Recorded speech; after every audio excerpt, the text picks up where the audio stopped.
This is John Cameron for Gray Area, where our mission is to connect house music fans across the globe. And today I'm speaking with East End Dubs, who has for a long time been championing the East London sound of minimal house and techno. How are you doing today? Very good, John. How are you? I'm doing well, thank you. So it looks like you just wrapped up a pretty busy month of gigs. How much I downtime do have you get to enjoy before the next ones? um a couple of days probably. Actually, I just got back to my studio now. I've had like 8 gigs in 10 days, and it's been quite and the major shows, big shows. I play for Warehouse Project for 10,000 people. Then obviously we had the Ibiza closing. I've literally just got back to my studio because I have to finish something urgently for BBC Radio One. I'm doing an essential mix for Pete Tong. Oh, wow. Yeah, so that's what I'm recording at the moment and going through all my tracks, deciding how to handle it. So yeah, non-stop basically. Sounds like it. Yeah. And I want to kind of do a deep dive today.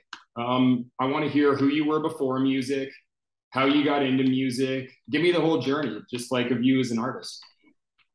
Well, it's very complicated actually. I mean, I've been in it for over 20 years now. I've been, doing my first gigs at the age of 15, 16 at the school party. And I used to go to Richmond College and just, started there with the student parties and this and that.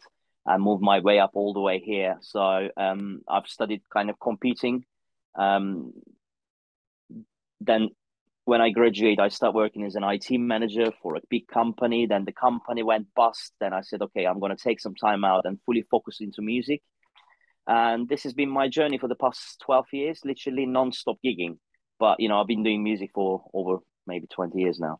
I see. And it was 2012 that you started the East End Dubs project itself, right? I have, yes. I had a couple of other projects before. I've done some unknown stuff, and I used to DJ for a couple of major clubs in London here and there. But it was like it took some time to find my basically identity and the sound that I really enjoy. I see. And since then, what would you say are some of the biggest kind of milestone releases of East End Dubs? Or it could be tracks, it could be EPs, but things that you feel like were sort of turning points. I think the milestones ones has been the ones that has not been released, to be honest, or only released like limited copies on a white label records. I don't specifically enjoy release music. I make lots of music. I make music all the time. But I don't like putting it out. This is just like I just try to keep it all for myself basically and play out myself, and that's what makes me quite exclusive in a way because I play my own music most of the time, and yeah, I don't enjoy releasing too much. But if we say, obviously, my release on Fuse, Brave, which has Right. been my most listened track. After that, it should be the Bossy edit I have done, which went quite viral as well on SoundCloud and stuff, and few other edits like Take Five edits and stuff like that. So yeah. Okay. And obviously, you also have a label that's eponymous. It's the same name. It's also called East End Dubs, as well as your label EastEnders. What Yes. what in your words would be like the differences between those two labels? How do you think of Well, that? stand ups is more like my own output. There is no other artist on stand up, so it's just literally my own. When I feel like putting out something out, I just release it on my label. I've been doing so for the past 10 years, and it's easier for me. I control my own music, and in a way, it helps me to release what I want when I want without waiting schedule. So if I want, I can release a track next week. Where you have to do it with the label, or extenders. We have our catalog is pretty much full until 2024 now. So we know what we're going to release and how we're going to release. So it takes a lot of planning and programming. Where each stand ups is just like you don't know what's going to happen next week with the label. But then again, it's just my own music, so there's no one else featured on that label. I see. Okay. And I'm really glad we're doing this. I'm really glad we're doing this interview with you in your studio there because I had a question about that actually. I watched the Fact Magazine walkthrough of your studio back then. And I remember you had like a Juno and you were kind of saying, Yeah. I liked this sound for a little while, but I've kind of outgrown this. So I imagine 4 years later, that was a 2018 walkthrough. 4 years later, there must be so much new. I feel like I even see some modular stuff that's new and stuff like that. What's Yeah, new in your exactly. studio now? I mean, all those scenes are still here. Obviously, the Juno JP 8000, which is some of the early EastEndUps release were produced with Roland D10 or R3. So I still keep all those, and the Moog I use that quite a lot. The Little Fatty, but this is probably all these are quite over 10 years old. So Right. past 5 years, I've been heavily uh, investing on my modular synth track, and I've just yeah, I call it the Eurobuck. I managed to catch the Eurobuck now, and obviously I've just been collecting since. And yeah, so I can't stop at the moment. I love it. I love it. I love the uniqueness of it. The sounds that you can come up with. It's unique, the tone and the quality. Yeah. I see. Okay. And then so tell me about five artists, maybe more, could be more, but at least five artists on EastEnders that you think are really up and coming that you think people should know about. Oh, good question. I mean, to be honest with you, most of the artists that we work with are quite well known. Let's say from Priku to Arapu or Sydney Sure. Charles or Fade.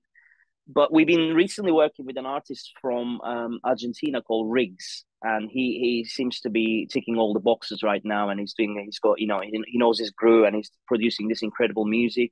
He has already released two EPs on his standards, and we are working on the third one. So Riggs is definitely up there, and I can also name another guy from New York called La Rosa. Again, he released quite a few EPs, and he is going to release one with us soon. I think he's definitely upcoming an artist. Yeah, he's a really good artist.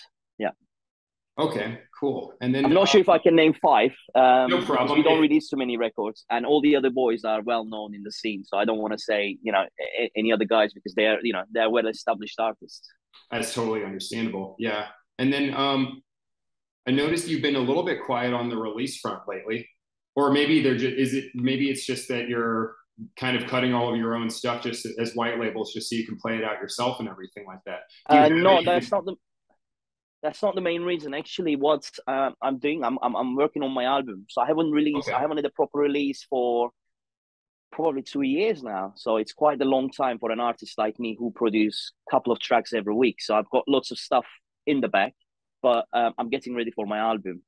So that's what I've been working on heavily. And I want to take some time off, create some gap, and just because the stuff that I'm producing right now is quite different to what I actually play and what I released so far. So it will be an interesting album. I see. Is there anything else you can say about the album, like title or anything like that? No, no, none of that Not to is kind of ready totally now. I've got a understand. couple of options, but I haven't fully decided on it. I have got 23 or four tracks now, so I'm gonna have to reduce it to 12 or 13. And it's going to be a difficult selection. And what I did, another interesting fact I can give you about the album is I've actually tried to use every single instrument in my studio. Oh, Yeah, so this is very interesting. It's quite heavy on the scenes, and I've used quite a lot of analog drums from the modular scenes. And yeah, that's the interesting fact about the album. So I've literally got two samplers that I haven't used, and I'm planning to somehow use them as well. So I'll be yeah happy. that's exciting. That's really cool. It And is, yeah. house music is enjoyed what I would say is a very consistent commercial resurgence for a few years. Obviously, house music never went anywhere. It's not anything like that. But it kind of went from, okay, now there are some house tracks in like the Billboard like hot dance charts to now there's artists like Drake or like Beyonce who are, dabbling in house music on some level. Yeah. How do you feel about this? Do you think this is a good thing? Does it concern you? Like where do you stand on what's going on right Um, I don't mind that, because I read a couple of articles about that recently. People were saying, "Oh, this is going to bring uh, uneducated people into the scene now." Uh, for me, I think people get to know. They start from Beyonce or they listen to Drake and they fell in love with house music. It's a beautiful thing. Why not? It's something that we share together. So I don't mind people getting to know our music, getting into the scene. going a little bit more underground, discovering us. I think it's a good thing to be honest. So I don't mind at all. And yeah, it's such a nice thing as well. Like you look at Beyonce's album, I did listen to it actually, and I have to be honest, I quite like the track. So yeah, I can't complain. And I believe the Drake track was produced by and me and the German boys. They've done a great job on that as well. Yeah, they're all friend of mine, so I can't say anything bad. And I'm really happy actually. I love the album. That's really interesting. You said with the Beyonce album, you liked. Did you say you liked a track on it, or you liked the tracks? Sorry, I didn't understand. I like the most commercial uh, track, actually, the album title track. That's the one I Okay. like. I think it was produced with Honey Dijon, if I'm not mistaken. Yeah. Yeah, I love that track. It's really housey. Obviously, they use the Show Me Love sample, which fit in really well. Yeah, I do like that track. I like the rest of the album as well, to be honest. Interesting. That's really cool to hear. And then, is there anything else you'd like fans of yours, fans of house music in general, to know right now? As I said, I'm working on the album. I hope it's a different one. So I'm really excited for this, and I hope people will feel it's quite emotional album actually, and I can't wait to get it out. So we are on the last details now, and obviously I have to do the final track selection, and that's something to look forward to. And I'm heading to North America soon, and I'm really excited to join the boys in New York and a couple of other places. So I can't wait to see you. Okay, awesome. Well, thank you so much for taking the time to talk to us today. And we're looking forward to that new album. Can't wait to maybe hear a snippet of it front when you have something to share with the world.